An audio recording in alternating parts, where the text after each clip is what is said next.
To me, in evaluating Gerald Willis, it's really, with all the players really, but with him, it's a question of fit. How does he fit? Where does he fit? And when will he fit there? He is a pass rusher. He works primarily as a 3-tech, a little bit of nose tackle, but in a 4-3 base defense. So he is asked to penetrate gaps, and he's very good at that, shooting gaps, very slippery at getting in the backfield, both in the run game and the pass game. Plays really, really hard all the time. He's got a plus athleticism, I think. Maybe not exceptional, but above average, certainly for the position. But to me, he is a situational pass rusher, if at all, used this year. You know, if they can get him on the field this year, it is situationally, you know, rotationally rushing the quarterback. The big problem, and we'll get into this on the tape, is leverage. Him playing with consistent leverage, and then having to fit in our system. You know, I think in an ideal world, he is Willie Henry a year from now. When you watch Willie Henry, and we'll watch some of Willie Henry on this tape, but when you watch Willie Henry in college, much more polished as a all-around defender, certainly where it regards leverage. Same thing with Wormley. Those two guys are way ahead of him coming out in that regard. Neither of them, I don't think, are as explosive as him as a pass rusher. I don't think at all. And Willie is explosive out of college. But I think Gerald has more upside in that regard.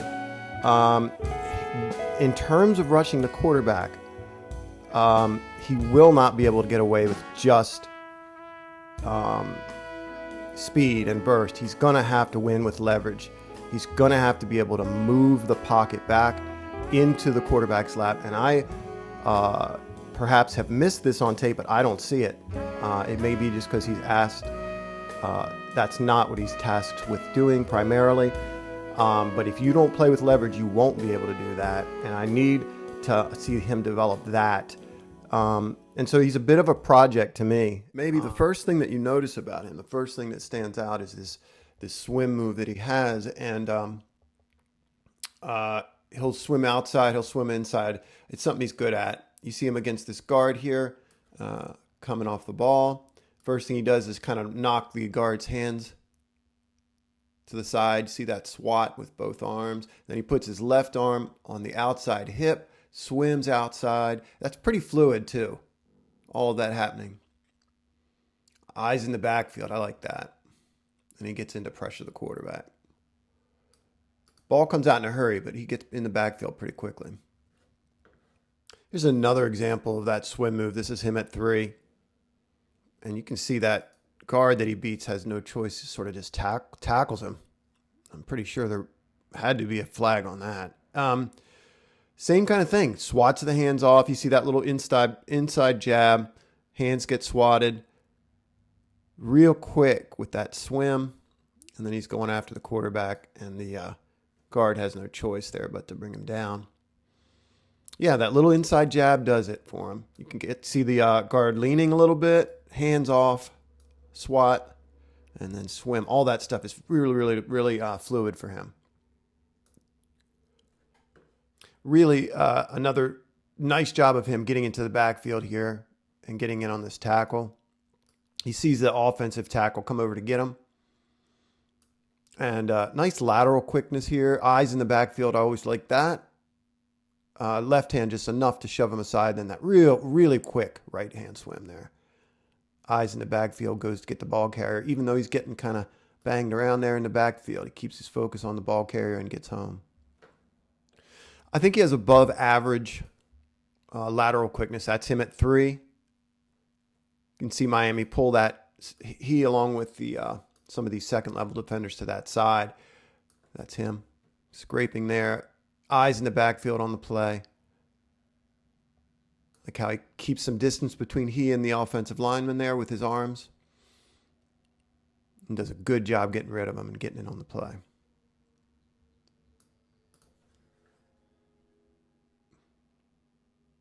His effort is always great. And this play made me laugh. He starts off at nose, right at the nose there. And just works over 3 gaps just in an effort to get at the quarterback. There's the center, guard, tackle on the back. That's where he ends up. Keeps that space, extends his arms, sheds, and just spends himself trying to get at the quarterback or get at the ball. So again, real good effort, and you get a sense of his quickness down the line as well. We've mentioned this swim move. He'll do that from either side, left or right, inside, outside. It's so quick, you almost can't see it. It's so natural, and he gets in the backfield here and just about cuts this quarterback in two. Watch him. He's right over the center there. He works to the A-gap to his right, gets into half the center, and that left arm comes over so quickly, so subtly, so fast. There it is. Gets held a little bit there too. He's lined up over the right guard here, and the guard's going to anticipate this swim move and push him out of the play. And he does exactly what you're supposed to do there. He anticipates it. He's waiting on it. When he sees that right arm go over, puts his left hand on the hip of Willis, right hand inside, bodies him. This really caught my eye. This is the same guard 1 quarter later in the same game. And he knows that Willis knows that the guard has it in his head, this swim move that he's so good at. And he knows that he got him last time. So this shows me that he's thinking. Looks very much the same. He brings his right arm around, but instead of swimming over his inside shoulder, he just kind of ropes him and pulls him off to one side. Does a nice, very athletic looking spin move. He knows where the left arm of this guard's going to be. Gets under that and then puts just a little bit of heat on the quarterback. But I love what that shows, that in game he's making adjustments. So he'll be asked to develop in a lot of ways with the Ravens. It's not going to just be him shooting gaps and getting to the quarterback and blowing up the backfield. One of the things you notice with him, particularly against the run, is he comes off the line high. You can see it here. He's pretty much straight up. He gets immediately washed out of that play. We see the same thing here, coming off the line high right away.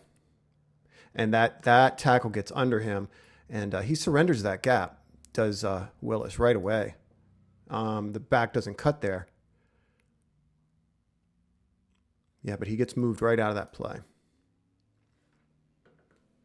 Here he beats the center from Duke off the ball, but the center wins. The center gets his pads under Gerald's, and really just with like half his, almost one shoulder, moves him noticeably off the ball. And that's because he loses leverage there.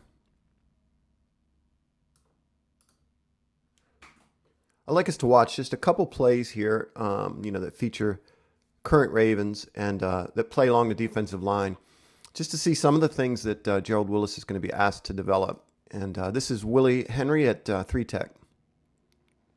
And you see him, that's a really, really good example of low pad level and winning because of leverage. He just sheds this guard, swims, gets in the backfield, makes the play.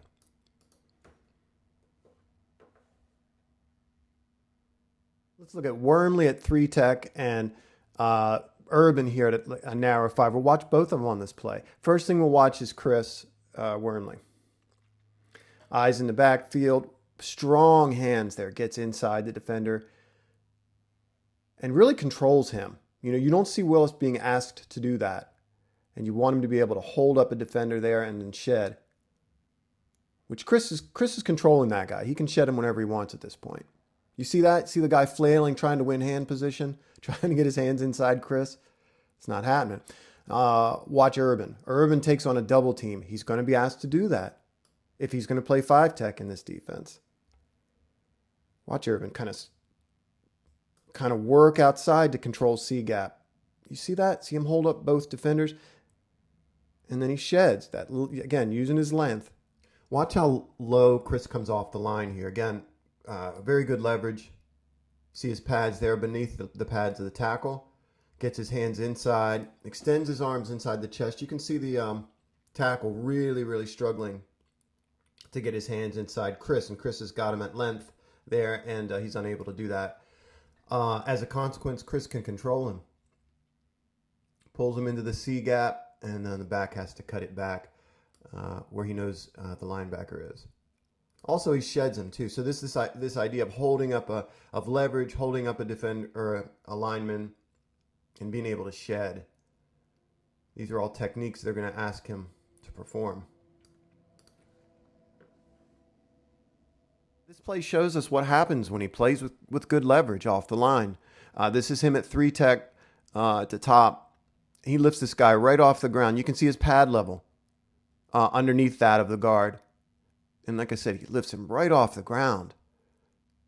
Eyes in the backfield, pushes him to the side, and then finishes. Good finisher, good tackler, very physical in all facets.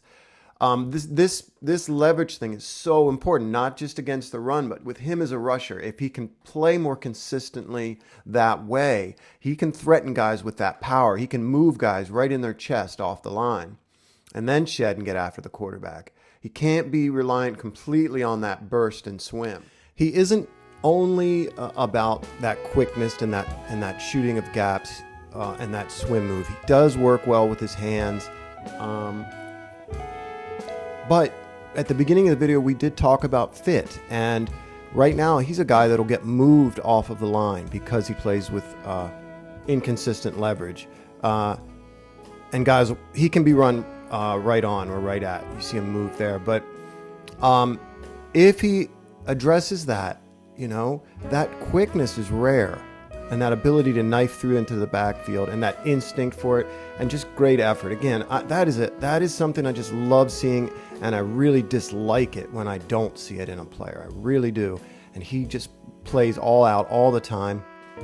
So, yeah, it just remains to be seen how they use him and how he develops all the way around.